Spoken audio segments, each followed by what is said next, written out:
Chapter 61, Fascinated. There was something beautiful about listening to a professional talking about their passion. It was uncommon enough to find someone with enough expert knowledge on a subject that they were actually worth listening to, and it was rarer still that that person was willing to share their hard-earned knowledge. It especially helped when said expert was cute as a button and made big sweeping gestures through the tiny cabin they were stuffed in as she explained the subject of her obsession. So, then the Earth Alliance needed a new standardized shuttle. The loss of that orbital factory meant that they couldn't produce the IT series anymore, obviously. So they came up with the Amarilla shuttle system. It's such a mess. The design was meant to be highly reconfigurable, but only like 3 configurations were properly tested, and none of those were the most popular models to be ordered. 26 bounced forwards onto the edge of her seat, then gestured widely towards the rear of the shuttle they were still in. It's the engines that are the problem. See, they came up with a whole new engine cooling system that's meant to be integrated with the rest of the ship's hull, no matter the configuration. There's actually supposed to be water pockets in the hull plating that are pumped through the ship, transferring heat. She reached over and thumped the wall. But hear that? Hollow. Because that system sucked. It was impossible to maintain without taking the entire ship apart.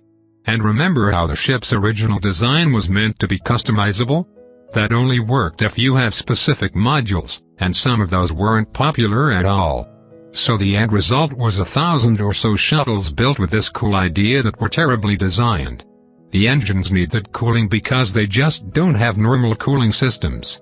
So, I imagine that means that they are not nearly as efficient as they should be? Aurora asked. Or was a fix found? 26 grinned. The fix was to replace the entire thruster pack. Honestly, it was kind of bad in a few other ways. A lot of them ended up around Saturn. That's why I know them well. We had to fix them all the time, and they'd melt if you tried to push them even a little. Fascinating, Ivil said. Across from her, sitting on the rather uncomfortable crash seats reconfigured into normal benches for the majority of the trip, Pepper turned her attention onto Ivil. You must know a lot of anecdotes like this. I think you mentioned that you were an astroarchaeologist? She hadn't, but it wasn't unreasonable to expect that it had come up at some point, so neither Aurora nor 26 seemed to notice the discrepancy. Yes. I suppose I have a few. My main area of study is the Third Intersystem War. Aurora glanced up and hummed. That's relatively recent, isn't it? For archaeology? It is, I suppose, Ivil said. But it's a good time for us to record what did happen. I actually made a study of the First and Second Intersystem Wars. You truly have no idea how much information is simply missing. How's that? 26 asked. People die. And generally, when someone dies, they take their memories and knowledge with them, Ivil said.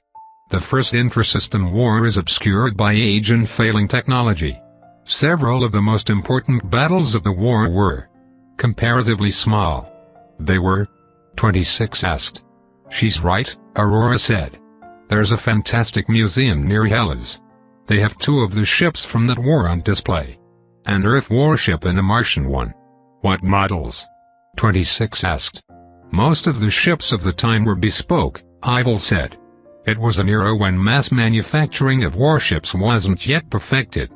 She considered what 26 knew, which was probably a lot when it came to more or less modern mechanics and ships, but the First Intersystem War was in no way a modern event. The average ship of the time was either running on a purely ballistic thruster, without the modern engines that we have now, or they only had the first experimental generations of the engines we take for granted. Mars to Earth was a 9-month trip, assuming both planets were optimally placed. Okay, 26 said. So old tech. And that makes archaeology hard. It does. Sensors were primitive, ships were lost to the void, radiation wasn't solved. Shields didn't exist yet. It was barely a war, truly.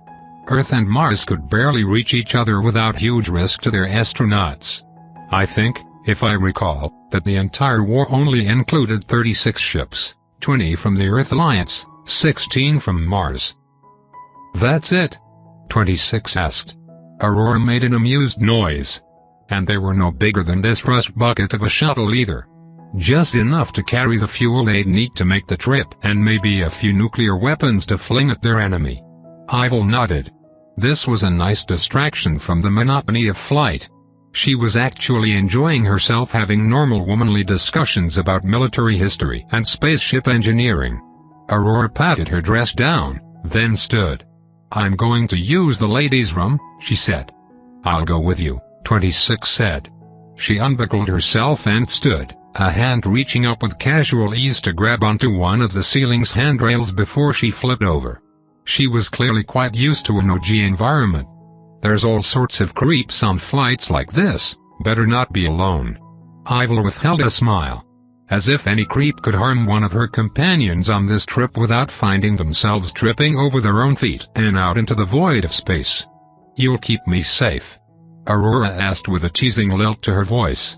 26 snorted. "Two's better than one, and I'm not weak, you know." She patted her bicep, which her jumpsuit didn't exactly flatter. "Ah, a well-armed tugboat, I see," Aurora stated. "No. You can't join in on that too," 26 whined. She went on a small rant, interspersed with plenty of begging as she and Aurora slipped out of the cabin, which left Ivil alone with Peppermint. Ivil ensured that they wouldn't be overheard before turning her attention onto the young woman. "So, what did Mint say about me?" she asked. There wasn't even a flash of fear or confusion on Pepper's face. Her expression was as neutral as it had been before Ivil spoke. "Pardon me. Martian intelligence, what did they tell you before sending you on this mission?" Ivil asked. "Please, for both our sakes but mostly yours, be truthful." Pepper sat up a little straighter, but it was a faint thing, easily dismissed especially considering the lack of comfort in their cabin. "I don't know don't," Ivil said. "Lying is uncouth, and I dislike it when it's done to me. Though it does answer one question." "And what question is that?" Pepper asked. Now she was deflecting, asking questions of her own, pressing the conversation on, encouraging Ivil to speak so that she wouldn't have to speak herself. Ivil acknowledged that she was well trained, at least. "About whether or not you know who I am," Ivil said. "If you did, you wouldn't be prevaricating." "Very well," she said as she dropped the act. "Though what I was told was sparse. You're someone of some import who isn't an astroarchaeologist but who knows enough to pass as one. You're important to Mars. You're an ally. You're currently attempting to woo someone. I suspect it's Miss Sterlingworth, as she is politically important. Though you also seem to have a strange three-way relationship with the mechanic girl. She is kind of cute, no?" Ivil asked. Pepper blinked. "I suppose. She has nice hair and seems fit." That was a good enough answer, Ivil supposed. Interesting that Mint would send someone here who doesn't know some of the most crucial information about their own mission. You'd think informing you would be important. "You're not an agent of Mint, but are you one of ours?" Pepper asked. What a loaded question. "I don't work for Mint." "Mint had worked for me, however," Ivil replied. Pepper nodded. "You're definitely a Martian Valkyrie." "Oh. What makes you think that?" "You have several cores, a Martian accent, and you sit and move with the sort of precision that comes from long military service," Pepper said. "I'm making an assumption, however. It's a correct one, I suppose. I was one of Mars' very first Valkyries, you know? Around the time of the Second Inter-System War, when that whole project really took off." Pepper stared at Ivil. Then she really stared. Ivil rarely felt herself being inspected so strongly by someone before, but in that moment she was definitely the center of Pepper's attention. "Evelynville. Ville. Oh. Ivil asked with a smile. "Oh fuck." Ivil smiled. "You're certainly cute enough for that, but I don't think we're quite ready to take things there." Chapter 62, Long-Distance Communication. "It could have been an email" was a sentiment that only grew more pronounced as humanity grew further apart. The distances two people had to cross in order to meet literally turned astronomical, and yet certain individuals nonetheless insisted that important discussions happen face-to-face and in person. There were several reasons for this. To judge a person's sincerity, because scammers felt safest when they were planted apart to gauge interest, to see if the other was of means enough to afford the travel and time lost. Most of all, forcing a meeting to take place in person is a show of force. You will come here, and you will bow to your superiors. The Martian Navy had been fond of forcing young Valkyries and wayward officers to meet the brass in person to be judged and reprimanded. Ivil now received such things as politely worded suggestions gently deposited into her email inbox. It had been several years since she had to attend a formal meeting of any sort, and if it wasn't for present company she would be avoiding it at all costs. The shuttle executed a turn and burn, then several hours later, after time spent being squeezed into a terribly uncomfortable seat, they finally coasted to a stop. The shuttle was gripped by a standard docking arm and carefully swung around until its airlock lined up with a retractable one on the station they'd reached. This wasn't their final destination, merely a layover halfway there. They were at least closer to Calzo here, in the same orbital band as the station where the meeting would take place, which meant that getting to their final destination would be relatively simple. The shuttle shook, and then they were free to stand, at least according to a green light above the doorway. A hostess forced the door open, and they were guided in a gentle but hurried fashion out of the shuttle and into the station. Ivil glanced at Pepper, who was very studiously not looking in her direction and who was walking with a level of stiffness that would make even the strictest of Martian generals proud. "Miss Mint?" Aurora asked. "Do you have the name and docking station for the next ship we're taking?" "Oh, yes, of course, Miss Sterlingworth," Pepper said. She cleared her throat and fetched the appropriate papers from her pockets. "The next shuttle will be departing in 2 hours. There's a lounge. I informed the fighter pilot serving as our escort about our deception. They should be arriving here soon." She was instructed to follow the decoy, then detach from it when possible in as stealthy a way as possible.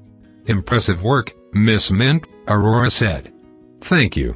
Now, if you don't mind, I need to verify the status of our luggage." She bowed, then carried herself away.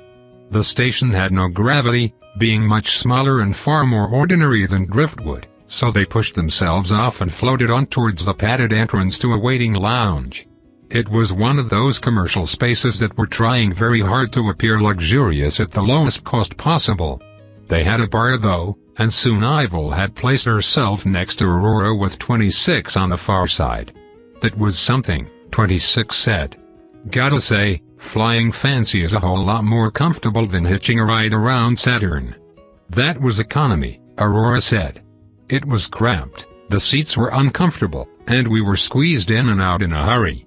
I doubt the cabins are even sanitized between trips." "Really?" 26 asked. "Sometimes I feel like we live in different systems." "Oh. I'm sorry," Aurora said, but 26 was shaking her head already. "It's okay. I'm probably the odd one out, I think. I guess I've been kind of sheltered in my own way." "No, I think I can say the same. Phobos hasn't always been wealthy, but recently it has, and it feels like my parents' generation is doing all it can to ensure that mine is raised in the luxury that they lacked. It makes it somewhat harder to appreciate the real world when you are surrounded by new riches." Ivil smiled. She was just happy at the moment to be near the two as they were getting along so well. She'd join in the conversation when there was a good moment for it, but she knew that there was great value in silence and presence combined. For example, Peppermint was unaware that Ivil was listening to her even from across the docking station while also masking her presence. The Mint agent was currently stuffed in a janitorial closet. It was the first small, private space she'd likely found, and no one was to go looking for her there. Better yet, the room was sealed enough that she could talk without anyone hearing her. Unfortunately, she wasn't talking, she was screaming. First, she swung her arms around wildly and almost sent herself spinning in the room's zero-G, then she bit her forefinger and screeched. Ivil wondered what that was about. Was it the tension of being stuck in a small cabin with the Empress of Mars for a few hours? Was it frustration at her work, or was it an entirely different sort of frustration? Ivil was good at reading people's bodies. She knew. Peppermint calmed herself, but her calm didn't remove all of the pent-up emotions. Instead, the calm ushered in a moment where all that anxiety turned into another, more potent feeling. Anger. Anger, which she immediately set to deploying. Pepper pulled out a small smart device from her pocket and dialed in a number. It rang twice before someone answered. Wasserbasis Paint Co., how can I help you?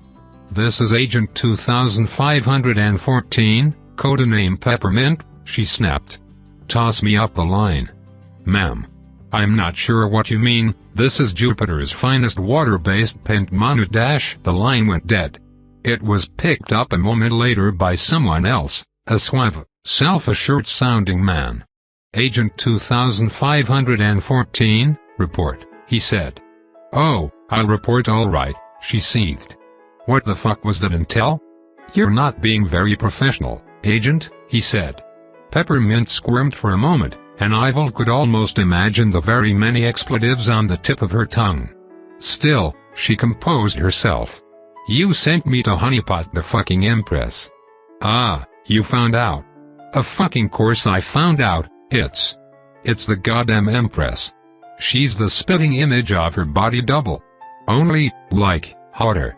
Ivil shifted in her seat, then smiled as 26 glanced her way, but at the moment she was enthralled by Aurora, who was describing the small flotilla of some dozen ships her family owned. Sending you was a calculated risk, the agent on the line said. You were bad at math, Pepper hissed into her device. She found out, instantly. I thought Mint as a family name was a little on the nose, but seriously? She probably knew I had cores. Oh, definitely. That is well within her capabilities. Then why? The risk wasn't about the Empress discovering, it was more about you discovering that she is the Empress, the agent said. Pepper took a moment to pull the device away from her ear to stare at it in incredulity. What do you mean? You wanted the Mark to know that I was an agent, but not for your agent to know that the Mark knew? That's backwards. The mission's primary objective would be easier to accomplish were you unaware, he replied simply. You still want me to romance her? She's a god amongst men. She's killed more people than are alive around some planets. She made an Earth fleet admiral piss himself when he thought she'd show up, and she wasn't even in the same sector. That last one is actually a rumor we created to demoralize the Earth Alliance. His suit merely had a malfunction in a public place, but we ran with it, he said with a chuckle. Ivil blinked. That was a strange revelation. She'd really thought that she had made that admiral wet himself. To think that she'd made light of him about it a year or so later before killing him. No wonder he had been so upset. I can't believe this, Pepper said. You were ready to seduce the Mark previously, the agent pointed out. And you were aware from the briefings that she was the way she is. We never lied except by omission. All lies are lies by omission because you're omitting the truth. Pepper snapped. She ground her teeth, then tugged on a shelf so that her feet touched the ground. There was a click as her sensible shoes magnetized. Fine. I imagine if I leave you'll just send the next agent in? Or someone close. We need eyes on this situation, you understand.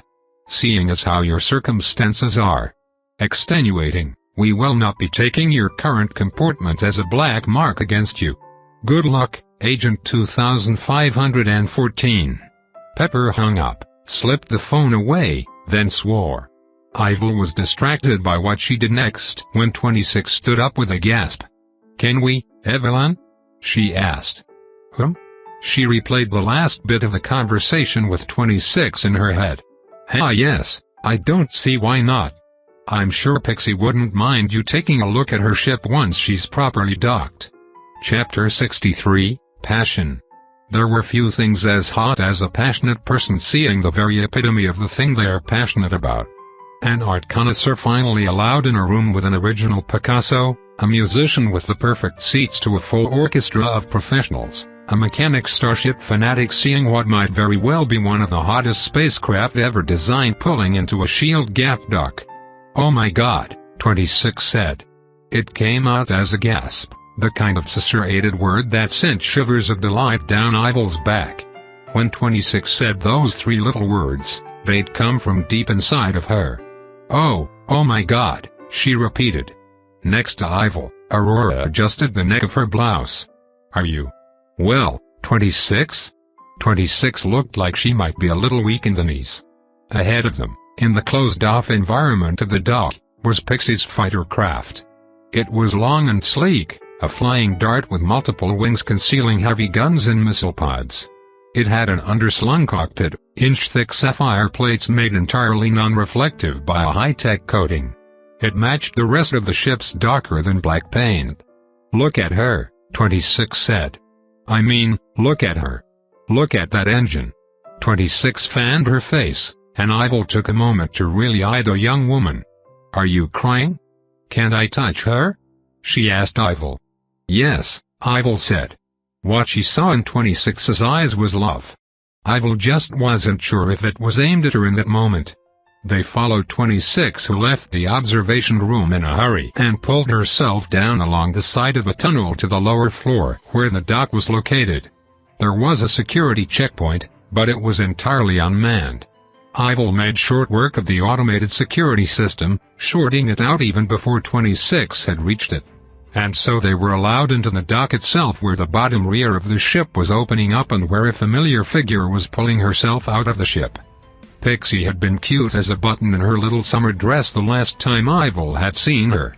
Now she was something entirely different in a form-fitting spacefighter's suit. It hogged her tiny form close, from her feet all the way to her neck. Her head was covered in a small, tight helmet with several ports on the side. She paused as she saw them all slipping into the room. The far wall was open to space, except for the thin film of an active shield. The room had repressurized after her ship moved in, but Ivil could tell that the air was thin. There were several layers of such shields, and as the ship passed through them, it created a gap in their coverage. Some air had slipped out into the space between shields, and it would need to be re-equalized. Ivil decided to fix that, subtly pulling some air from a slight pocket dimension she'd long ago stuffed full of decently filtered air. Just in case. It wouldn't do for anyone to suffer some mild hypoxia. "Hi," 26 said as she came to a stop a few steps from Pixie. Her boots, far too large for her, clunked against the decking and their magnets held her tight to the ground. "You are sexy." Pixie said. "Please give 26 a chance," Ivil said as she came up behind 26 and placed a hand on her shoulder. "She's overwhelmed right now." 26 turned a dangerous pout towards Ivil. "I'm not." "Okay, maybe a little." "Sorry, I'll stop being weird." "Please don't," Ivil said. In fact, if anything, she wished to enable her weird little tugboat. No, it's okay," 26 said. "Hi, you're Miss Pixie?" She extended a hand towards Pixie. "Yeah, that's me," Pixie said. She extended a hand and grabbed 26's. "It's nice to whoa." 26 pulled Pixie closer. She towered over the smaller woman. "I will have your babies if you let me look at your ship."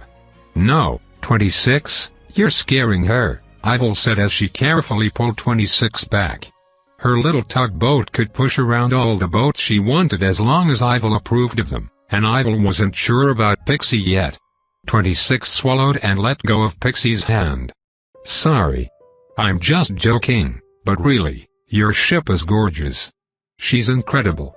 "Ah, yeah, an early model 501 Corvus," Pixie said. "No," 26 said. "The wings at the front, that's from the D-Series, no? The extra maneuvering thruster set. I mean, those are 100% aftermarket, but I think the placement is from the D-Series." Pixie blinked. "I mean, yeah, but she started as a 501B. She was nearly stock, aside from the usual parts that are consumable, you know, radiators, filters, spark injectors, batteries, baffles, and landing gear pistons, screens, the entire ejector clutch assembly, All the seals and gaskets, 26 continued.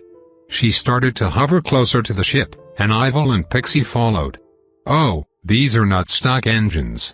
From a Merlin 587, Pixie said. Had the original engines failed on me? They were not reliable at all. These babies are so expensive. 26 gasped. They must have cost a fortune. I know nothing about ship engines, Aurora admitted as she came closer. What do you mean? Are they twins? 26 asked Pixie, and at a nod, she continued. Merlins are top-tier Martian-made engines. They are a league above even their military-issue stuff. It's the company that makes the engines for their super dreadnoughts.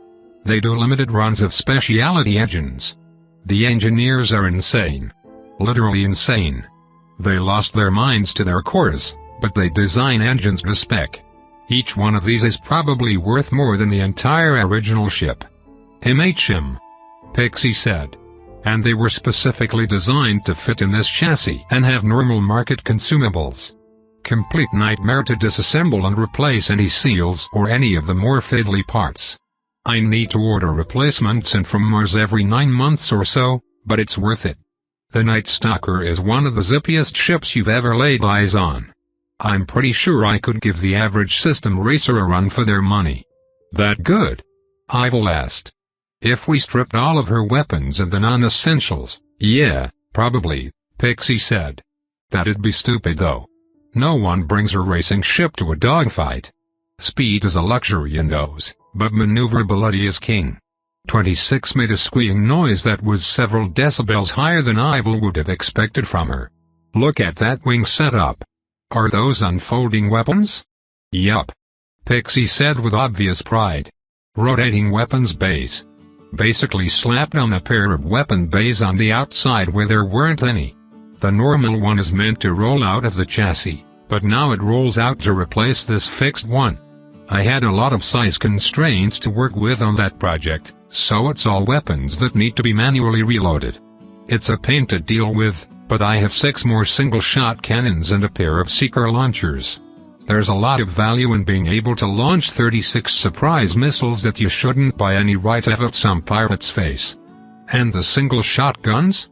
26 asked. She reached up and gingerly touched one. It was a fixed barrel about twice as long as she was tall. 105mm guns with smart ammo. I either need to pick what I'm going with before a mission starts or grab something that'll be generally useful. I tend to mix it up. 2 cluster rounds, 2 discarding Sabot armor-penetrating darts, and a pair of low-yield nukes to bring on the heat. You're awesome, 26 said. Thanks, Pixie said. She cringed a bit at the attention. It's why I get paid the big bucks. Otherwise, she's mostly got some switched-up weapons. Early war models had a decent loadout, so I just kept that and side-degraded a few things. Better cooling on some guns, lots of firmware updates on the autoloaders, a few bits needed replacing over the years, but the stock loadout is easy enough to come by. Why not aim for better? Aurora asked. Ammo costs, Pixie replied easily. When you're firing 6,000 rounds a minute, you can't afford $100 more a round. 26 spun around and stared right at Ivil. Can she be part of our fleet? Please? I think you'd have to seduce her first, Ivil replied easily. Honestly, she mostly wanted to see 26 try. What's this about a fleet? Pixie asked. Never mind that, Aurora said. It's nothing to worry about. I'm happy to have such a talented pilot with us for the next part of our journey. I'm sure your presence will make everything run smoother. Chapter 64, Safe Travels. Detaching 26 from Pixie was easy. Pulling her away from Pixie's ship was a bit more of a chore. Still, there were few things Ivil couldn't do when she put her mind to it, and that included pulling 26 away from the current object of her desire. Ivil was not jealous of a spaceship. She was envious. People frequently confused the two emotions. Once they had pulled 26 back, they found Peppermint waiting for them in the lobby. She had taken a moment to freshen up and adjust her clothes and hair back into a more professional state. Our next shuttle is ready to depart, she said. I hired a small private vessel for this leg of the journey. It'll be a little faster than a standard commercial flight and likely more secure as well. Oh, what kind of shuttle is it? 26 asked. I'm uncertain of the make and model. It seems to be Martian-made, Pepper said. She pulled out a small tablet, pulled out the ship's schematics, then handed the pad over to 26, who happily looked over it. What's our ETA for Operasaurix station? Aurora asked. 6 hours, Pepper said. Enough time that I would suggest getting a few hours of sleep en route. Once we arrive at the station we'll have some time to acclimate before the meeting begins, but not quite enough time to rest and relax. Ivil nodded along. She was happy to see that Pepper was taking her job seriously, at least. Sure, the spy was maybe glancing at her more frequently than was necessary, and perhaps she was sweating a little in her nice little business suit, but she was otherwise keeping it professional. Pepper led them into a loading dock where the ship was waiting for them. The shuttle was smaller than the one they'd taken to arrive at this midway station, but it was sleeker, and if they were the only passengers on board, then they'd have a good deal more legroom as well. Ivil scanned the ship over and found that beneath the shiny exterior was a ship that had had some regular maintenance. There was a leak here, and a few signs of lazy disrepair there, but the ship itself couldn't be more than 10 years old. She decided that it was passable enough as Pepper showed them into the main cabin. This one was far more spacious than the last, with comfortable, leather-covered crash seats, several screens on the walls and ceilings for a full entertainment suite, and a mini-bar at the rear. Being a Martian-designed ship, the vessel was built vertically, so the pilots were stationed above them and the main engines were a floor below. A lone steward climbed down from the tiny crew quarters above, fixed his suit just behind a doorway into the passenger cabin, then stepped in and assisted them into their crash couches. Once everyone was seated in one of the plush seats, he quickly left for the room above, and they were soon pulling out of the station. The ship took a moment to reorient itself, and Ivil listened in as the pilots chatted with station control and plugged in their flight plan. Interestingly enough, it wasn't towards their actual destination station but another that happened to be quite close. Pepper was decently good at this, it seemed. Starting heartburn in T-1 minute, a soothing automated voice said. Ivil settled into her seat and the chatter between 26 and Aurora calmed down. Then they burned hard. The shuttle was small, but a good third of its mass was in its engines anyway. With so little weight to deal with, and with a lot of its interior being empty space for the sake of luxury, it wasn't surprising that when it kicked forwards it did so with gusto. Ivil leaned back into her chair as the shuttle went from a dead stop to full speed in moments. She glanced to her side and saw Aurora struggling to hold on while 26 seemed perfectly at ease. She could tell from the sound of the engines and the way the ship shuddered and shook, that the pilot was pushing the engines as hard as they would go. In the larger ship, such a maneuver would have been dangerous. This one, however, was well maintained, and its pilot was clearly trained for this.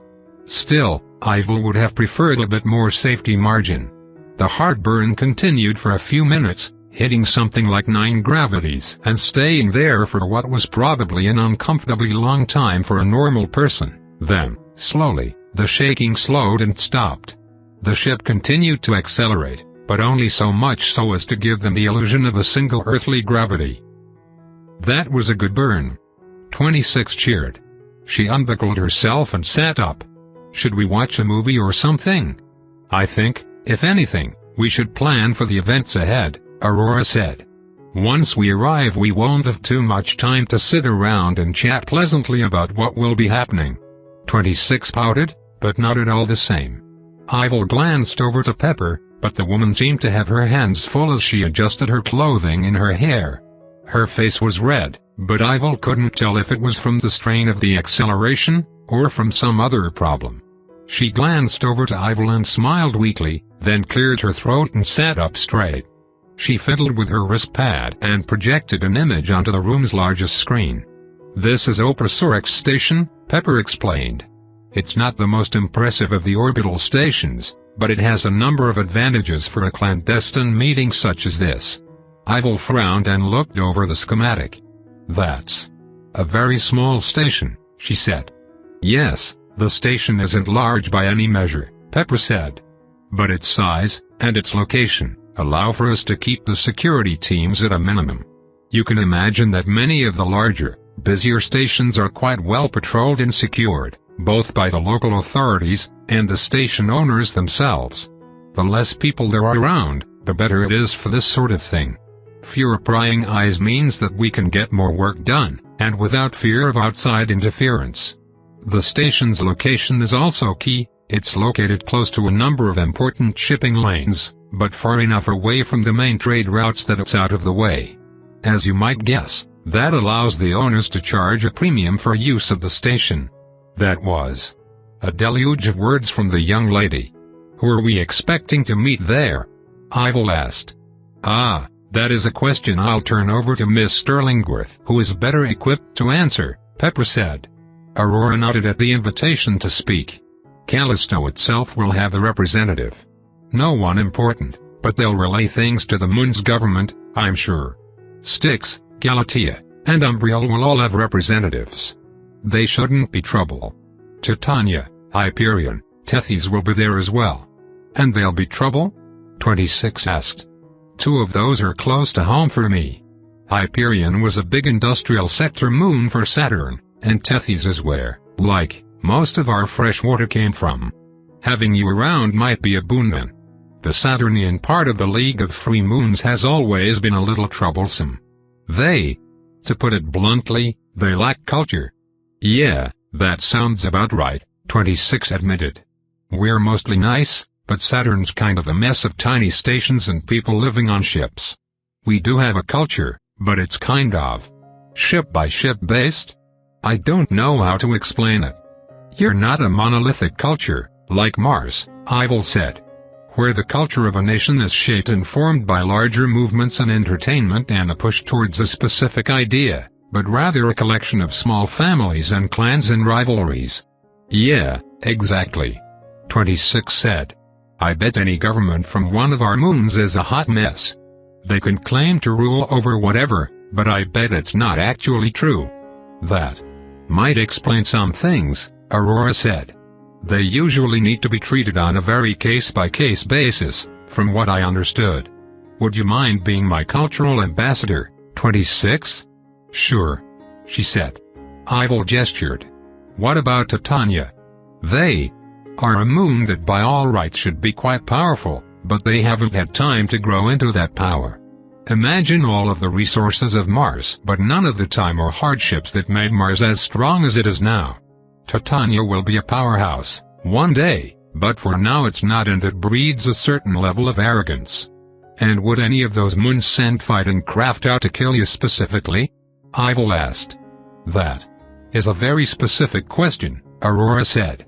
Why? Oh, merely curious, Ivil said, curious about the small flight of fighter craft that had made a beeline to intercept them from open space. Chapter 65, It's Art. There are certain art forms that appear and disappear with the waxing and waning of technology. These are often held in high esteem by a certain type of person. The same type of person who might be nostalgic for a time before their birth and whose understanding of something is complete, but only in the academic sense. Knowing the name of every steam engine ever made does not mean that they ought to return. Dogfighting was once such art. The aficionados of the art would wax poetic about their favorite aces of the Second World War, as though those young men gave a shit about anything but surviving and putting their enemy into the ground. Fortunately for these fans of a dying art, it made a resurgence. There came a development near the middle of the Second Inter-System War. The advent of the snub fighter, so called because it was like a snub rifle, a shortened version of popular military-grade standard rifles, and because the term was stolen from some old science fiction movies. Snub fighters were simple. Slap an engine in front of a cockpit, give it a gun. Easy. Was a snub fighter better than a drone? In some ways, surprisingly, yes. A drone could be hacked, fooled, could be suborned and reprogrammed. Sure, drones didn't need to eat or drink and could be left out in space for weeks at a time. But fresh-faced 18-year-olds were cheap by the middle of the Second Inter-System War, and the programming needed to keep those drones better than their competition was not. So the snub fighter was born. First used by the Martian fleet, then quickly adopted and mass-produced by the Earth Alliance. Even the Jovian moons got in on it. The first fighter aces gained mass acclaim. Propagandists on both sides salivated at the image of a strapping young man or woman who'd taken down the enemy in close-quarters space warfare. Boys and girls everywhere wanted to be that ace. Snub fighters grew and changed, picking up new weapon systems, growing tougher and faster and more agile, but always keeping to the same initial mentality. They were small, easy-to-deploy ships that could move with a degree of independence much greater than a drone with a human in the cockpit. Of course, when two flights of snub fighters from opposing factions met, they needed to fight. Dogfighting, a lost and ancient art, made its triumphant return at long last. Ivil had seen her share of dogfighting. She had never participated in it herself. Not unless sweeping aside entire squadrons of pesky Earth Alliance ships counted as participating. This wouldn't be the first time she was in a ship being attacked, even. Ivil closed her eyes and allowed her senses to spread far beyond the bounds of their shuttle. Soon, everything within a bubble 100 kilometers wide was within her sight, including the 4 snub fighters rushing their way. She hovered her attention closer. They were professional-looking craft. 3 of them were identical, small ships with a flat, triangular body that was lumped out to make room for a pair of small engines. They carried internal magazines filled with smart missiles and a small machine gun set just under the cockpit canopy. It was mounted on a swivel, able to turn and track anything ahead of the fighter. The 4th ship was quite a bit longer and frankly, rather ugly. A long tube of a ship with a flat face on it. The vessel had a stubby pair of winglets near its front and was very much the kind of design that happened when someone who prized utility above all else was hired. Still, its cockpit was large enough for 2, which is what it held. The ship had a huge rack of missiles within it, some 64 of them pointed downwards through a closed hatch, and there were 3 small turreted guns slapped onto its body. Less a snub fighter, and more a pocket gunship, then. It looked like it had all of the maneuverability of a drunken raccoon stuck in an air vent. Pixie caught onto their presence almost as soon as Ivil did. Or maybe she was already keeping an eye on the formation, and when they twitched towards their shuttle, she was ready. For now, her fighter stayed its course. She was flying in their shadow, far back, in the wash of their engines. Ivil imagined it was somewhat turbulent back there, and likely dangerous, but with her ship running quiet it would also be a very stealthy place to hide. Ships always gave off heat, and so detection in space often relied on picking up infrared signatures in the dark. A ship with good enough cooling and with something to mask their warmth was as good as invisible. It could be done up in polka dot pinks and fluorescent paint, and a modern warship might still miss it. That had happened in the past. The lunatics enjoyed modifying their ships to a wild extent, and that often meant letting their larger ships run a lot hotter than necessary while bleeding off heat into the void behind them. A perfect place to hide a smaller, more subtle vessel. "Evelyn," Aurora said calmly. "The captain just pinged me. Did you know about them?" "The 4? Ivil asked. She didn't want to give all that she knew away just yet. Aurora nodded tightly. 26 and Pepper were in a discussion about station etiquette, of all things. Ivil appreciated that Aurora didn't want to worry them just yet. "I noticed them, yes," she said. Aurora let out a long breath. She glanced over to Pepper, then leaned in close and whispered, almost subvocally. Her lips barely even moved.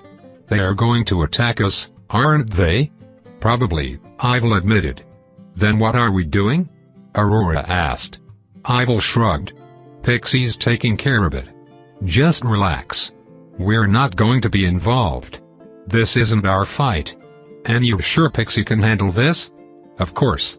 The fighters moved closer, and Ivil watched as their engines lit up and they surged ahead, closing the distance towards their shuttle. The formation turned into a V, with the 3 snub fighters moving ahead and the gunship trailing after them. Ivil watched as they aimed to intercept their shuttle at some point a few hundred kilometers ahead. They were probably, technically, within firing distances already. Ballistic trajectories counted for a lot in the void of space, but their shuttle had shields, and if it threw itself into evasive maneuvers after they got blinked for the first time, then it would become exponentially harder to hit them. So their best bet was to get in close, launch a few cheap missiles, then splatter a few hundred rounds against their shields until they broke apart enough to let those missiles slip in. Pixie seemed ready to do something about that. She peeled out of the engine's wake like a shark coming out of the darkness to chomp on some unsuspecting fish. She was fast. Faster than the fighters could react to for the moment. Her nightshade flipped up, rolled around, then opened up with 4 smart missiles that screeched out into the void. The shuttle's klaxon sounded and the lights in their cabin went red. "Whoa! What's going on?" 26 asked. "The shuttle's likely reacting to its sensors seeing a missile," Ivil said. "Don't worry. It's not heading our way." Indeed, the 4 missiles were streaking across space towards the snub fighter and their escorting gunship. There was quite some distance between them still, enough that they had more than half a minute to see their deaths incoming. The snub fighters launched chaff, and 2 of them opened fire in the direction of the missiles with their nose-mounted guns.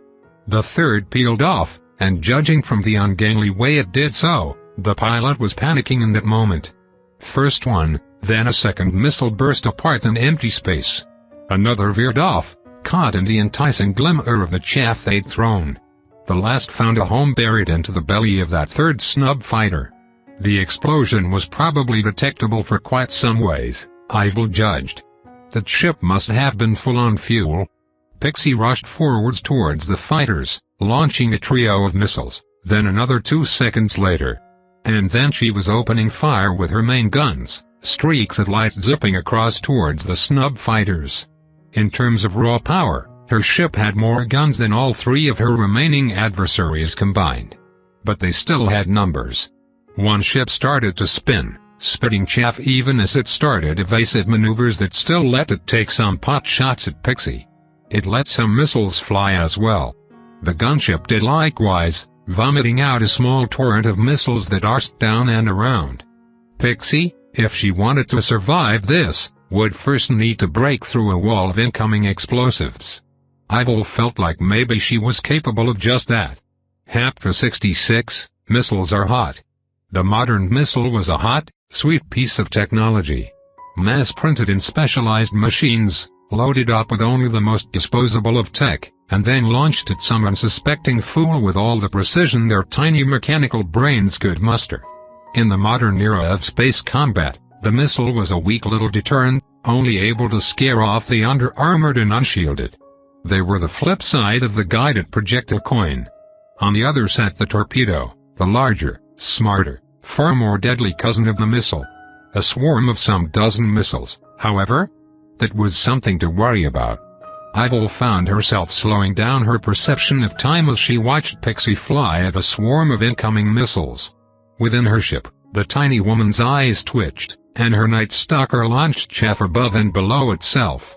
The twinkling little heat signatures flew up and then spun in dizzying patterns. Pixie herself fired her maneuvering thrusters and spun her ship around. 2 small pods opened up at the front of the Night Stalker, revealing glassy domes. There were flashes, pulses of energy that were almost light, invisible to most, but nonetheless dangerous. They connected with the center of the incoming swarm, and soon half a dozen missiles had been turned to slag. Pixie aligned herself, then pulled the trigger. Her ship's cannons would have roared loud enough to shake every window in the city on Earth, but in the void they were little more than twin bright flashes in the dark. Their projectiles raced ahead, to 105mm shells packed full of explosives and a proximity detonator. They went off within spitting distance of one of the snub fighters. What came out of the explosion was a smoking wreck that quickly spun out of control. By then, however, the distance between the 2 groups had been cut down to nothing. The remaining snub fighter opened up with its belly gun and sprayed in Pixie's direction. She rolled, ducking under the spray like an expert ball dancer showing off. When she came out of the weave, she opened up with her own faster-firing gun. The snub fighter ducked out of the way, but not before earning a few dozen small punctures in one of its wings. It was pissing hydraulics as it and Pixie's ship blew past each other. Now she was on the gunship, and the fat little vessel had nothing but its slow-tracking turrets to fight her with. They still tried, and one shot came close enough that it exploded along the edge of Pixie's shields. What came out of the blast was an angry warfighter spitting lead followed by a few missiles that had finally spun around to catch up. She ripped the gunship apart, then shut off her engine and spun around on herself so that her point defense could better lock onto the incoming missiles. Which meant that nothing was stopping the snub fighter from continuing on its merry way. There was a tendency amongst most to focus on the greater threat at all times. Which was why it was strange that the pilot of this last snub fighter decided to die in a blaze of glory while taking out their shuttle. He rushed their way, giving his engine a kick and launching the last of his little ship's missiles. Then his main gun opened up, spraying bullets out their way. There was nothing Pixie could reasonably do. She fired from behind, and she was certainly going to hit, but those missiles were launched and at that range taking them out was impossible. Not to mention the spray of bullets rushing their way. Ivil created a wall of impassable force in their path. The snub fighter, not being an immovable object, met this wall of force like a soda can in the path of a bullet train. 26, Ivil said as she snapped her perception back into place. Could you identify a ship based on a description of it? Like, just words? 26 asked. I guess, if it's a distinct enough ship? No, I don't have the vernacular to do that, Ivil admitted. So she raised a hand, plucked some photons out of the air with her will, and weaved the rough design of the snub fighters and the air between them as a sort of hologram. Oh, 26 said as she leaned forwards. That's maybe a Jupiter-built snub fighter? See that gun under the cockpit? They are nicknamed Shin guns. Very popular around here. The cockpit. How many bands across the top did it have? She pantomimed the outline of a cockpit. 2, if I recall, Ivil said. So, that narrows it down. That's a titanium Pearl Mark 6, or 7. What's the difference between the two? Ivil asked. Can you show me the interior? I'll be able to narrow it down more from there. Never mind, I think at that point it's academic. What about this gunship? 26 only stared for a second. Oh, easy one. TMCC 600. There's like a billion mods for these, but that frame is ugly on all of them. Another. This is fun. Ivil turned towards Aurora, who was paying close attention. 3 of these Pearl 6 or 7s and one of these TMCC 600 seconds just tried to kill us all. Oh, suddenly less fun, 26 muttered. Pepper sat up. Just now? Yes. Pixie took care of most of them, it's fine. I can't see anything else around us that's a threat for some distance. We should arrive at the station in one piece, so don't worry. Does anyone here other than myself know of some reason people would want them dead to the point where a squadron of fighters would be sent after them? Ivil asked. Other than yourself? Aurora asked. 26 shook her head. I don't think anyone important even knows that I exist, she said. Pepper gave 26 a look before deadpanning. You'd be surprised. Ivil nodded to Aurora. Other than myself, yes. The one advantage here is that I don't think any of my adversaries are aware that I'm even near Jupiter, let alone on this one particular shuttle. Besides, they know that it would take more than a few snub fighters to take me out. Confident, are we? Aurora asked. She frowned a little, marring her pretty smile. But yes, this is definitely about taking me out. Why? 26 asked. You're so nice, why would anyone try to kill you? Aurora huffed. Because I'm representing Phobos. You'll notice that in all of the information I've given about the League of Free Moons, 2 moons were conspicuously absent. Luna and Deimos, Ivil said. Earth and Mars moons, respectively. She nodded. Luna isn't the most developed moon in the system, but it's damned close. It's the Earth Alliance's industrial complex, training grounds, in-space habitation hub, and a lot more. A full 80% of the ships they build are built on Luna, and that all means that the moon isn't, in any real sense, independent. And likewise for Deimos, Ivil said. It's a former staging ground for the Martian Navy. Former. 26 asked. Ivil shrugged. This wasn't exactly a state secret. More like a state-privileged information. Pepper was giving her a look, but Ivil decided that it didn't matter. Luna is a prime target at the moment. If a fourth inter-system war breaks out, it's almost guaranteed to be bombed into oblivion in the starting months. Mars assumes the same of Deimos, so the Navy has moved much of its production to off the moon and into stations in orbit. Neat, 26 said. And the commercial-grade stuff? Has frequently taken over old Martian Navy factories, Ivil said. In any case, that's why neither moon was even invited to any part of the conference, Aurora said. No one will be willing to share part of the 1,000 cores discovered with either moon. 1,000 cores? Pepper asked as she perked up. Ivil cleared her throat. Keep that to yourself, please, she advised. It was more like an order, really. Ah, yes, of course. So, what's Deimos and Luna have to do with people wanting you dead? 26 asked sweetly. A lot of factions consider Phobos no better than Deimos. We're just as close to Mars in the grand scheme of things, and our ties to Mars are closer than any other moon's ties to any other superpower in the system. Oh, 26 said. So it's like a company allegiance thing? I suppose, vaguely. That's one reason why people might consider us a threat at the moment, at least. To the degree where they'd be willing to kill you en route to a meeting? Ivil asked. Aurora didn't reply right away, not before a device on her person rang.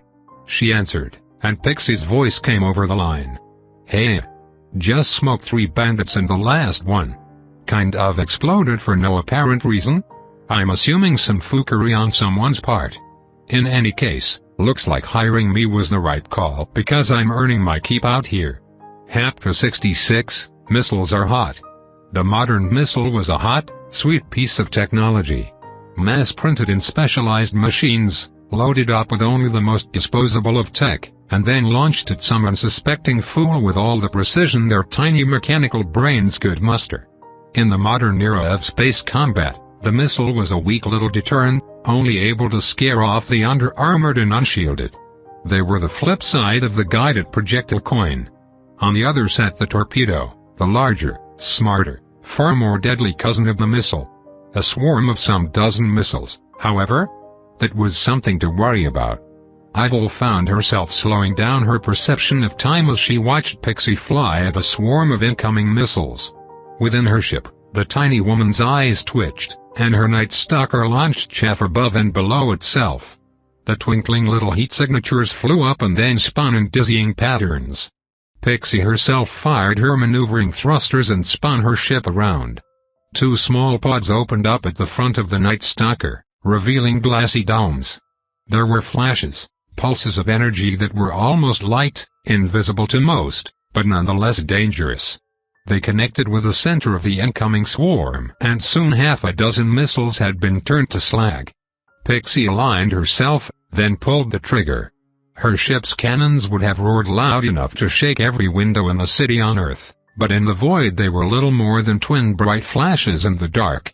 Their projectiles raced ahead, to 105mm shells packed full of explosives and a proximity detonator. They went off within spitting distance of one of the snub fighters. What came out of the explosion was a smoking wreck that quickly spun out of control. By then, however, the distance between the two groups had been cut down to nothing. The remaining snub fighter opened up with its belly gun and sprayed in Pixie's direction. She rolled, ducking under the spray like an expert ball dancer showing off. When she came out of the weave, she opened up with her own faster-firing gun. The snub fighter ducked out of the way, but not before earning a few dozen small punctures in one of its wings. It was pissing hydraulics as it and Pixie's ship blew past each other. Now she was on the gunship, and the fat little vessel had nothing but its slow-tracking turrets to fight her with. They still tried, and one shot came close enough that it exploded along the edge of Pixie's shields. What came out of the blast was an angry warfighter spitting lead followed by a few missiles that had finally spun around to catch up. She ripped the gunship apart, then shut off her engine and spun around on herself so that her point defense could better lock onto the incoming missiles. which meant that nothing was stopping the snub fighter from continuing on its merry way. There was a tendency amongst most to focus on the greater threat at all times, which was why it was strange that the pilot of this last snub fighter decided to die in a blaze of glory while taking out their shuttle. He rushed their way, giving his engine a kick and launching the last of his little ship's missiles. Then his main gun opened up, spraying bullets out their way. There was nothing Pixie could reasonably do. She fired from behind, and she was certainly going to hit, but those missiles were launched and at that range taking them out was impossible. Not to mention the spray of bullets rushing their way.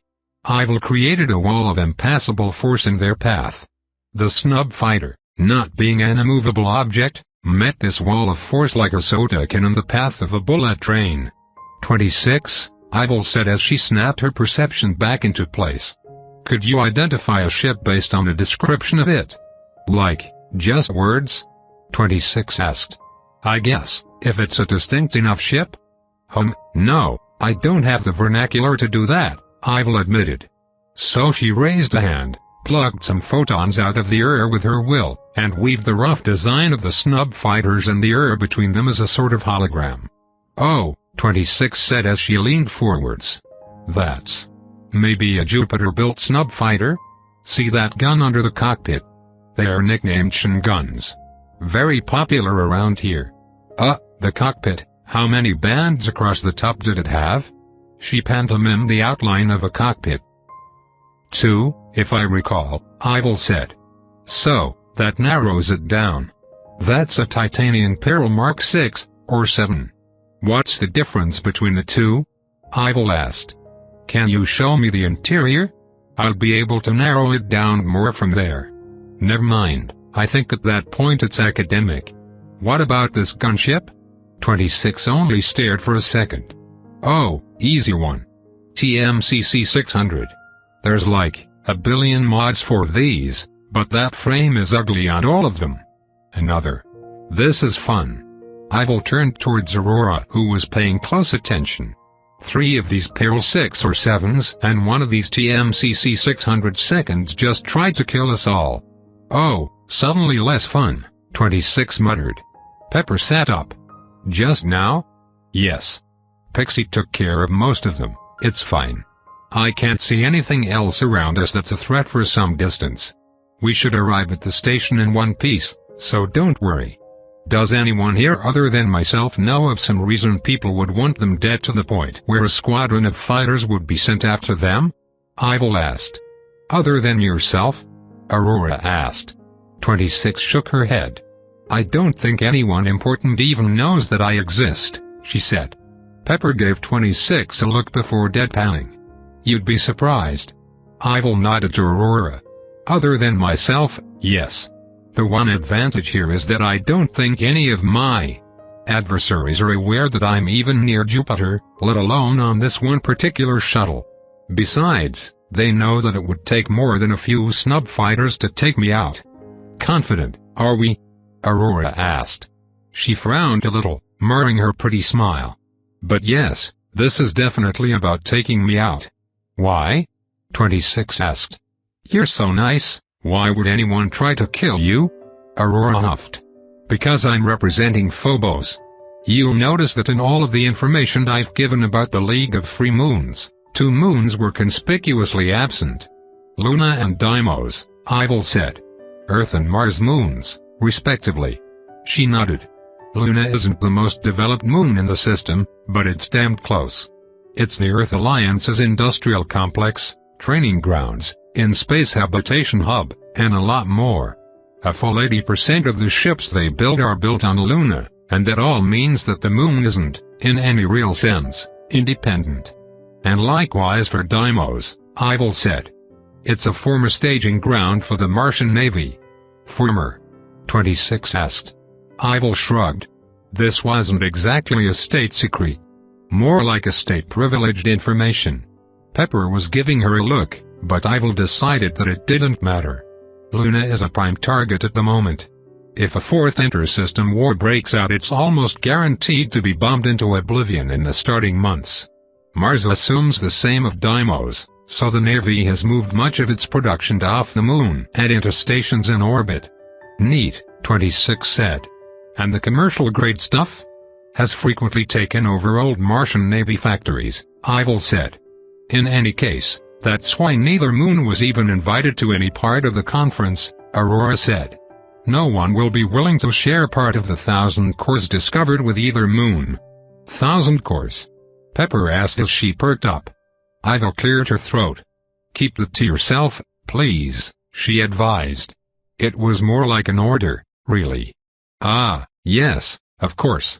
So, what's Deimos and Luna have to do with people wanting you dead? 26 asked sweetly. A lot of factions consider Phobos no better than Deimos. We're just as close to Mars in the grand scheme of things, and our ties to Mars are closer than any other moon's ties to any other superpower in the system. Oh, 26 said. So it's like a company allegiance thing? I suppose, vaguely. That's one reason why people might consider us a threat at the moment, at least. To the degree where they'd be willing to kill you en route to a meeting? Ivil asked. Aurora didn't reply right away, not before a device on her person rang. She answered, and Pixie's voice came over the line. Hey. Just smoked 3 bandits and the last one kind of exploded for no apparent reason? I'm assuming some foolery on someone's part. In any case, looks like hiring me was the right call because I'm earning my keep out here. Chapter 67, The Nerve. For some, discovering that someone wanted you, personally, dead, was a shock to the system. To Ivil Antagonist, it was another Thursday. Unfortunately, she was discovering that her nonchalance about others wishing her demise was not shared with everyone else in their little group. Pixie, who was of course still in her starfighter, didn't seem to mind overly much. At least, that was the impression she communicated with them. Ivil didn't doubt it was true, however. She was apparently on the top 10 of the bounty hunter leaderboards around Jupiter and had a multi-million-dollar bounty on her own head placed there by a few piratical syndicates. It wasn't the official, legal kind of bounty, so its veracity and whether anyone might actually be able to claim it was very much up for debate. Still, Pixie wasn't overly worried about the situation. It was a job. Likewise for Pepper. The Mint agent was still a little stressed, but Ivil chalked it up to her being in the same room as, well, Ivil. If anything, Pepper must have been intimately aware that she was technically in one of the safest places in the solar system as long as Ivil cared enough to keep her alive. 26 was taking it well enough, Ivil supposed. She was a little more fiddly than usual, but Ivil suspected that the mechanic had spent most of her life one bad seal away from death and this risk of a more sudden and violent demise wasn't bothering her all that much. It was Aurora that really had Ivil worried. Externally the young woman seemed fine. She was calm and focused on a small tablet on the fold-out desk ahead of her, gently tapping through menus with several reports open. Ivil knew that her eyes weren't focused on the screen at all, however, and there was the slightest tremble as she reached out her delicate hands to the screen. She was flexing her cores. It wasn't something the usual person might notice. Aurora was squeezing her cores like a stress ball. Ivil carefully stood up and made her way across the room. They were in the process of doing a gentle slow-down burn. The ship's engines, being designed in a proper Martian fashion, meant that they could still stand and walk while the ship pressed them down at a steady 2 and a bit gs of force. 26 and Pepper and Ivil had all been near the front of the room while Aurora had calmly moved to the back where the desks were while claiming she needed a little time to work. Ivil discovered a seat fixed to the floor by heavy magnets, shut off the concept of magnetism around it, and moved the seat to be next to Aurora. The Phobian looked up as Ivil sat next to her. I'm sorry, Evelyn, but I'm a little busy. Staring at the same 6 pages without seeing them? Ivil asked. She leaned to the side a little to read the report. Is the average tourist spending on Phobos so important? It's our main source of income, Aurora said. And it would be threatened if we joined the League more fully, which we might well need to do if we want to take part in things moving forwards. Ah, I see, Ivil replied. Yes, I imagine Mars might sanction Phobos if that were to happen. It would be a politically unpopular choice on Mars. We generally try not to care too much about what Mars thinks. But it's a monolith, and we're too close not to be concerned. Phobos' entire agricultural system has turned towards producing luxury foods. Did you know that?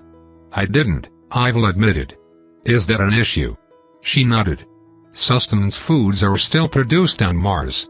We sell Mars foods that it can't produce because of various laws, and the profit allows us to buy basic foodstuffs.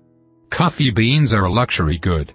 Mars passed legislation not to give agricultural zones any subsidies for coffee bean production some 80 years ago. Now Mars barely produces any. It could, easily, but they don't. So we filled that niche. Sounds good so far, Ivil said. And if Mars decided that our alliance with the League, or our joining fully would be a bad move, they could easily remove those same restrictions on their own subsidies, produce their own coffee, and crash a full 2% of our export economy within a few months. 2% didn't sound like too much to Ivil, but she imagined that it was actually quite a bit. Being 2% faster was a huge advantage in space warfare. 2% stronger shields, 2% more survivability. Yes, the number was small, but its effect on a large scale could mean a lot. I see. That's important, I suppose. But I don't think it explains your mood. Do you want to talk about it? Ivil asked. She didn't sound awkward. She certainly felt it. Aurora turned and looked up, meeting Ivil's eyes. Evelyn, you might suck at this, she said rather bluntly. Ivil blinked, then chuckled. I might, she admitted. I'm unfortunately better suited for death and destruction than chatting about feelings. I'm sorry. No, don't apologize. You're genuinely trying. It's kind of you. I'm trying to be kinder, at least to some select people, Ivil said. I'm happy to be amongst those, Aurora said. This whole thing with the ambush today and the pirates recently. I think I might not be as prepared for all of this as I thought I was. I have been in some high-stress situations on Phobos before. Negotiations, corporate battles. But never anything like this, and never while out on my own. On your own? Ivil asked. Don't say that. I'm here, aren't I? I'd like to think that I count as a small army for the purposes of keeping someone safe. One woman, no matter how strong, won't stop people from being unscrupulous. Assholes, Aurora said. Her little Phobian accent and the emphasis she put on that last word almost had Ivil laughing again. It sounded so foreign to Aurora, like she was trying to speak a word in an unfamiliar language. Ivil smiled and patted Aurora's hand where it lay on the desk. I think you'd be quite surprised at how much one headstrong person can or can't do. But I didn't come back here to brag about my overwhelming strength. I came back here to make sure you were all right. I think I'm fine, Aurora said. I think you're not, Ivil corrected her gently. Aurora looked at where their hands met, and paused. Her hand carefully, slowly turned so that her palm was up and Ivil's was resting on it. Neither of them moved past that. It wasn't hand-holding, Ivil reasoned, just hands touching. This was fine. I hate to admit it, but I think I need help, Aurora said. I came out here thinking I'd sweep in, get what Phobos needs, then run along all victorious. Instead I've found knives in the dark and more challenges than I'd expected to find of a level of difficulty greater than I was prepared for. What sort of help do you need? Ivil asked. I can wipe the moons of your enemies out of the sky, atomize their bones and boil their pitiful brains. Aurora laughed. No, I don't need an assassin of my own, Evelyn. Having you here is good enough, I think. But you're strong, aren't you? I saw you fighting a little with the pirates. I was holding back quite a bit, Ivil admitted. I'm sure. Could you keep us safe? I could do more than that, Ivil said. I could knock heads together and convince people at this meeting to bequeath you their entire fortunes before leaping out of an airlock. Aurora shook her head. No, I don't want help with the negotiation itself. It's a delicate matter that requires a delicate touch. But I'm not as prepared for all these physical threats. The showboating and power plays I can live with, It's the actual attempts on my life that I can't. Ivil nodded. She was very pleased with this entire conversation. Very well, then. With your permission, I'll keep you safe from anyone that might try anything. But, as I said before, I'm not your minion. I'll handle threats in my own way. I suppose I can't ask for more than that, Aurora said. Her hand shifted a little, furthering the contact between them. She flushed a little, then pulled her hand back and cleared her throat. I need to work. Sorry, she said.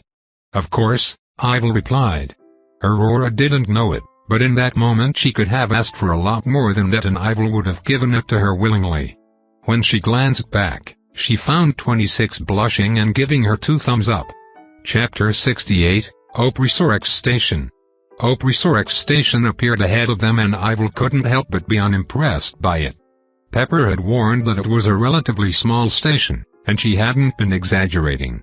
The station had a few small rings around a central pillar, and a small docking array off to one side, and that was about it. It was a small station by modern standards. Pepper assured them that it would have all the luxuries one might expect for a meeting space. It would just lack anything past that.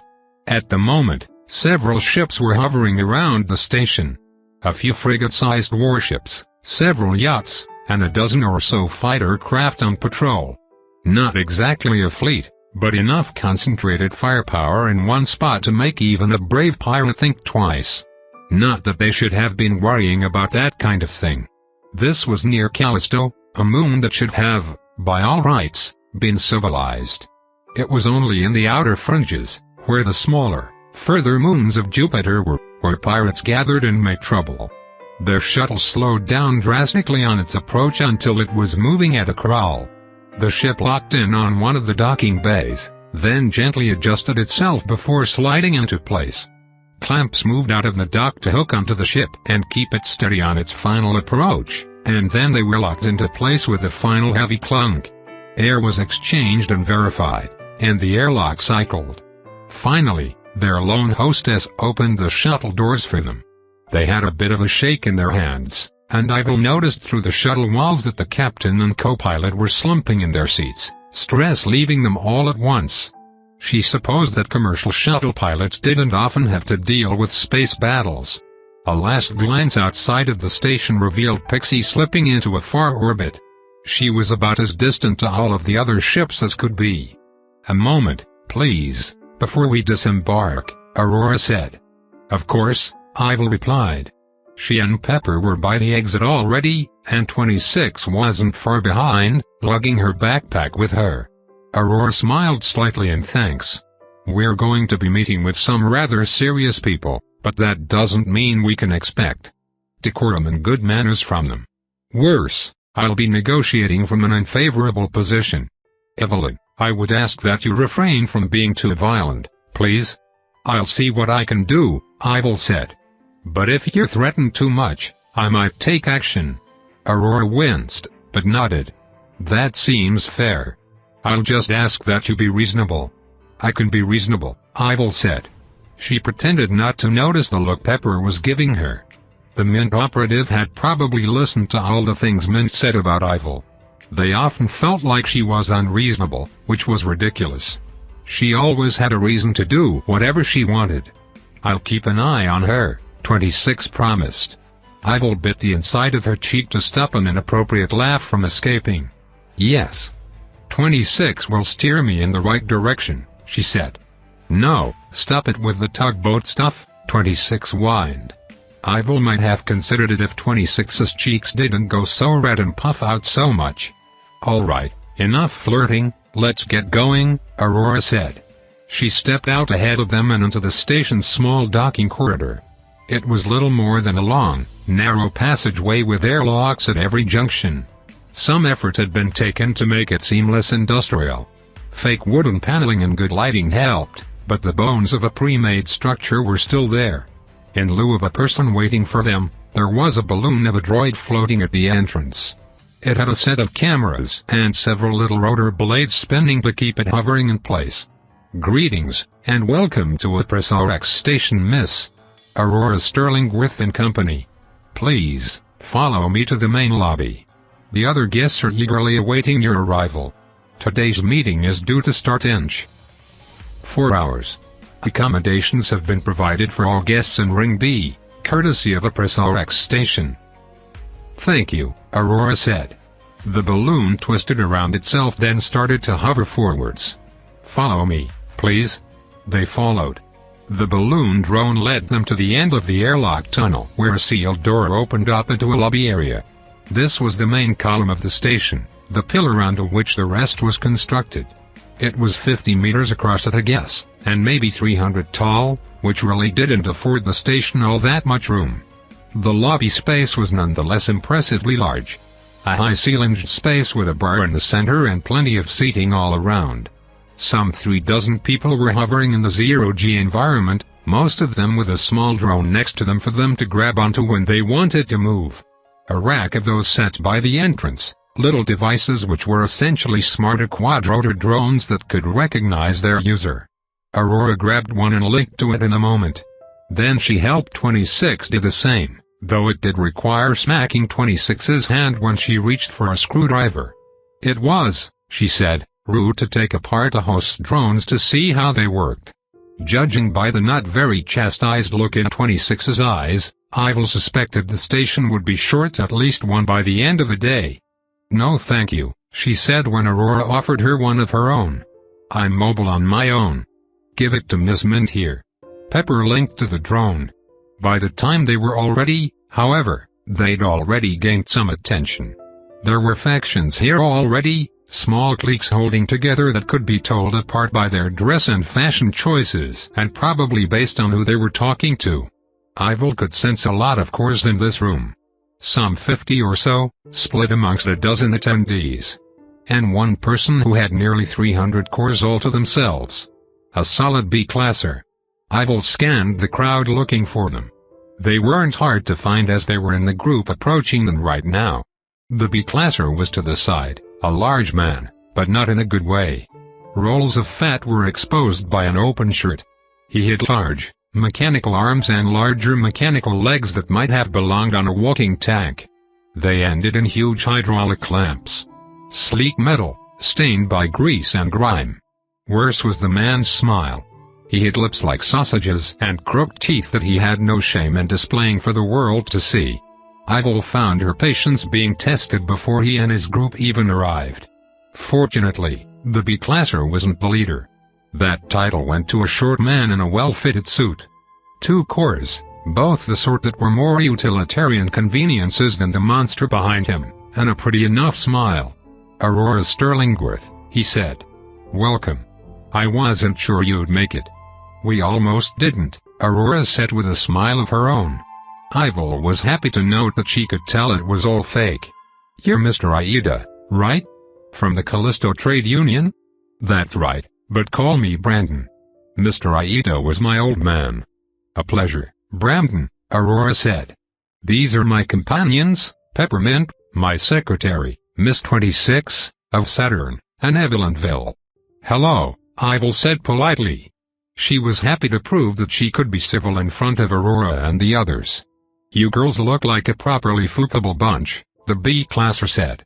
Ivil's polite smile remained in place. Ah, this is the slob, my bodyguard. Please, forgive me for anything he says, Mr. Aida said. You know how strong core users can be. There's nothing you can do if they decide to act. His words were contrite and apologetic.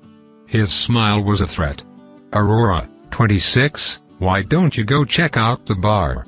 Ivil asked as she dismissed the subhuman filth for a moment. Mr. Slob and I are going to have a very short, very civil conversation. And with that said, her polite smile still in place, Ivil carried the man out of the room by teleporting him and herself some 150 kilometers away into empty space. A nice private environment in which they could have words. Chapter 69, Fairness Unevenly Applied. You want to see a spectacular fight? Talking balls to the walls, close quarters, face-smashing combat that will have you on the edge of your seat? Then find 2 core users who are about at the same level and let them loose at each other. Each core represents a single power. Most, if not all, are small and rather useless, but they can be strange, which makes using them in combat a game of exploiting small advantages and weird quirks. These fights were, of course, monetized as best they could be, because there was some broken part of the human brain that just loved seeing two people break each other in high definition. Ivil had never taken part in that sort of cage match. She'd seen a little, but was never truly impressed. Those kinds of fights always tried to do the one thing that a real fight never had. They tried to be fair.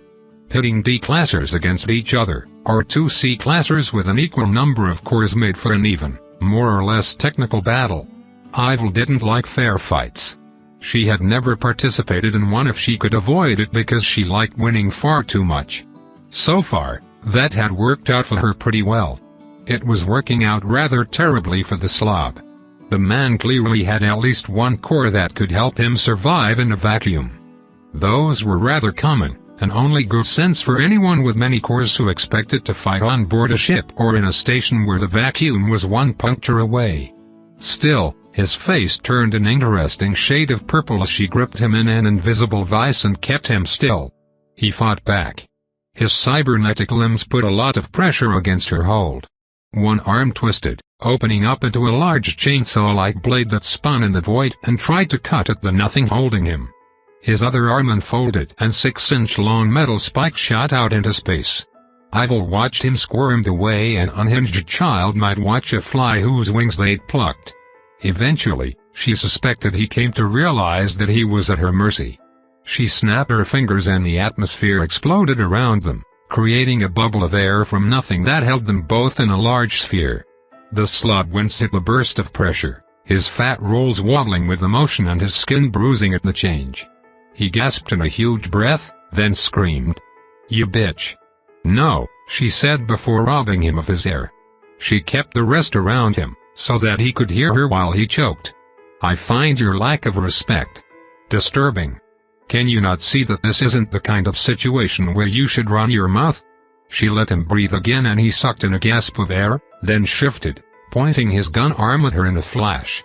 A metal rod fired out, and now that they were no longer in a vacuum, the gun's bark sounded like a cannon going off. She plucked the rod out of the air then examined it. It looked like a piece of rebar, almost. No, not almost, this was definitely a piece of cheap rebar. Was he too stingy to buy good ammunition? The slob stared at her, then glared. "A classer," he spat. "I should have guessed. Too many powers in too pretty a shell. You think you're better than me?" "I rather know it," she said before flicking the bar away. "Tell me about Mr. Aida.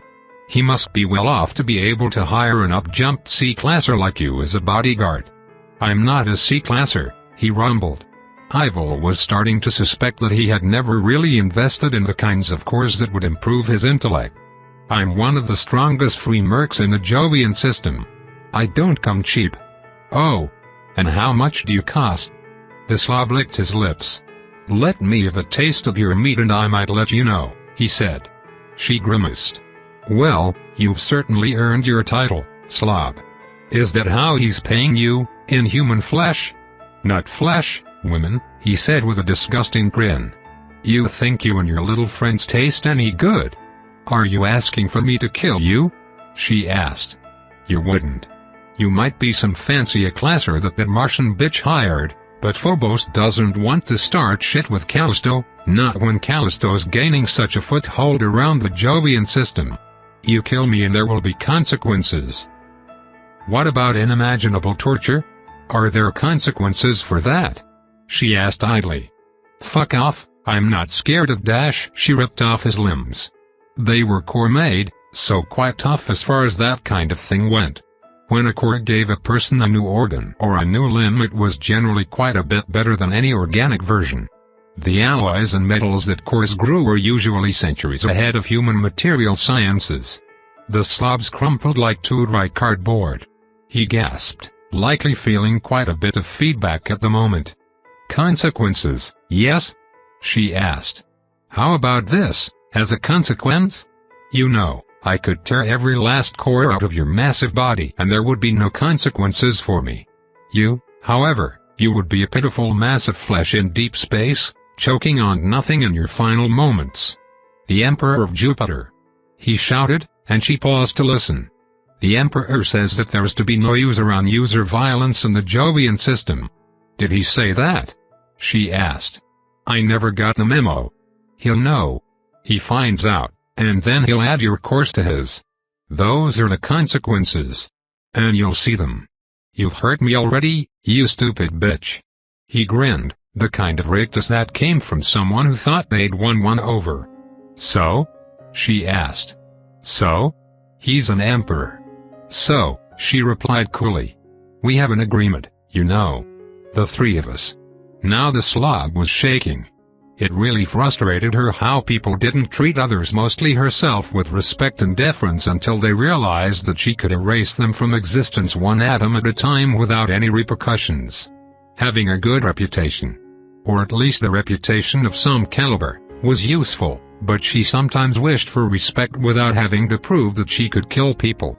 You can't be, he said. Sure I can, she replied. Do I need to take out some photo ID to prove that I am who I say I am? Was teleporting you out into empty space while time is frozen, creating a bubble of atmosphere and ripping off your limbs not enough proof? I can continue ripping pieces off of you until you believe me, if that's what you want. The slob looked past her, only now noticing that the distant ships and lights from faraway stations weren't moving. I'm sorry. Was that a question? I'm sorry. He shouted. Better, but I'm afraid I don't believe you. Tell me about Mr. Aida. He hired me. Put out a contract for the strongest merc he could find. He's a real piece of shit, but he pays well. No morals and all smiles. You know the sort. And his intentions with this meeting? The slob shook his head. I don't know. I think it's just to wrestle for more power. There's something everyone is after, but they're all being quiet about it. Aida's the same. So he's at least discreet. And the attack on our ship? We were intercepted by a group of snub fighters on the way here. Was that him? A shake of the head. No. I don't think so. I was with him most of the time. He isn't that sort. He wants me to threaten people, scare them, put them in their place, but I'm not supposed to kill anyone. Well, I suppose it's acceptable. I have decided that for the sake of avoiding any drama, I'll be returning you alive. She glanced at the limbs floating away, then shrugged and crushed them further. Some had entire cores stuck into them which had come loose. She pocketed those for later. Most of the limbs had come from cores still in his torso, so they'd slowly grow back. You, of course, won't speak a word about me being who I am. I won't? Not unless you want me to make an example out of you, she said. I've been advised not to kill people, so I'm trying very hard not to. But it's so much easier, you understand. She didn't give him time to reply. They reappeared in the same spots they'd been in before, and time snapped back into motion. There was a thump as the slob crashed to the ground. He was crying. Evelyn. Aurora gasped. We had a discussion, she replied. It was very civil. Chapter 70, Universal Constant. Drama, and the glee gained from it, is a universal constant around humanity, fueled by gossip and speculation and scandal. Pearl clutchers were omnipresent and obtrusive, like rats on a sinking ship, gleeful that the kitchen was unattended while the cooks found the nearest escape pod. Ivil had once been introduced to the concept of obloquiousness. A strange and uncommonly used word meaning the ability to sling shit and have shit flung. Metaphorically, of course. Ruining the slob's entire year and Mr. Aida's afternoon caused the gossip mongers, which the politically inclined usually were, as a matter of course, to start up their game of whispers and stares. Mr. Aida quickly apologized and bowed out, the slob floating after him in a daze. Evelyn, Aurora said before she reached back and grabbed Ivil's hand. We need to have a small talk somewhere out of the way. Pepper, can you find a space where we can have words? Of course, Pepper said with a slight bow. She quickly led them along the outer edge of the room and into another entranceway. This one into a long corridor lined by small private rooms. One of these was theirs for the duration of their stay. The door had a small plaque with Aurora Sterlingworth, Phobos, embossed upon it. A quick print job, but done more elegantly than was strictly necessary. The suite itself was quite spacious, especially considering their location. A large living area adjoined by several smaller rooms. A small kitchenette, a pair of washrooms, one linked to the master bedroom, and a full entertainment suite in a small room by the rear which had chairs and tables enough for a small meeting. "Is Evelyn in trouble?" 26 asked. She was slipping her attention between the room and the others with her. 26, "Dear, please inspect the fridge for anything to eat," Aurora suggested. "Evelyn and I need to talk." If it's okay, can't I stay?" 26 said. I don't know if I can help, but I don't want to be pushed out of the loop. Unless it's really important that I not know." Aurora seemed ready to deny her, but hesitated and looked to Evelyn. "Do you mind terribly if 26 witnesses me? Pardon my vocabulary, but what I intend to do is best described as tearing you a new one." Ivil blinked, then smiled delicately. "I don't mind. Though I think you'll find me rather tear-proof." Aurora's hands quickly migrated to her hips and her lips thinned. "Evelynville, what in the hell was that?" I don't want to hear your justification, Evelyn," Aurora snapped. "I want to be very, very angry at you." Ivil considered that for a moment, going so far as to slow things down a little to consider things. She could understand wanting to be angry at someone. In fact, she had felt something similar several times in her life. In her later life, feeling angry at someone usually meant homicide was in the cards, but that wasn't always the case. It didn't always have to be the case, even. Ivil had perhaps acted against what Aurora had wished, but it was in defense of Aurora and also because she really wanted to hurt the man. Also, she hadn't killed anyone, so Aurora had nothing to truly be upset about. There was also the fact that Aurora was unreasonably attractive when upset with her, which Ivil found somewhat confusing. Usually, people who were upset with her were annoying. They made demands, set expectations, and were generally the furthest thing from attractive. Aurora's big pouty lips, narrowed eyes, and very noble pose which had her head tilted back and attack nostrils on full display somehow read as petulantly adorable to Ivil. She had to resist the urge to further tease Aurora, who would likely only find umbrage in such, especially when she was already angry as it was. Ivil decided that if Aurora stomped a foot down in anger, all bets were off. She was going to pinch the noblewoman's cheek and nothing short of godly intervention would stop her, and only for so long as it took her to kill God. "Very well," she said as time resumed its flow. "Please proceed to be angry." Aurora didn't stomp her foot, but her hands migrated from her hips as she crossed her arms. "Evelyn, you were supposed to act as protection. Not muscle, as we agreed, but nonetheless security of sorts." "Was that not what I did?" Ivil asked. "You are far more secure now that the slob knows better than to even look at you." "He was a little creepy," 26 said, taking Ivil's side. You ripped his arms off." 26 bit her lip. "That was kind of rude," she said, flipping sides. "He didn't deserve functional limbs if all he was going to do with them was threaten you," Ivil said. "Besides, Aida was clearly using the slob as a sort of bludgeon to put people in their place." Aurora glared, but not quite in Ivil's direction. "Yes, he was doing just that. First the snub fighters and now the slob." "The fighters weren't Aida," Ivil said before raising a hand. "I can't say how I know, but trust me, I don't think they came from him.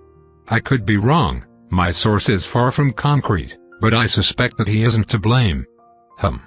"If you think so," Aurora said. "But yes, the slob was a power play. A strong B-classer in a place like this is an open threat. With the right course he could kill every person here, security forces and all. Even if such violence would be political suicide in the long run, just having the threat so clearly visible is a threat." 26 nodded. "Some merchant ships I've seen have mounted large anti-ship guns on. I've talked to some mechanics. Half the time, they don't work and have been gutted for weight, But the implicit threat that the gun might work is often a good way for an independent merchant to make sure that pirates think twice and for people on smaller stations to really think about it before reneging? Aurora asked. That's the one. 26 said with a grin. Yes, well, that's a good summary of what Aito was likely trying. All while representing Callisto, no less. It means that the moon is trying very hard to appear powerful, to cow others, and it might well work.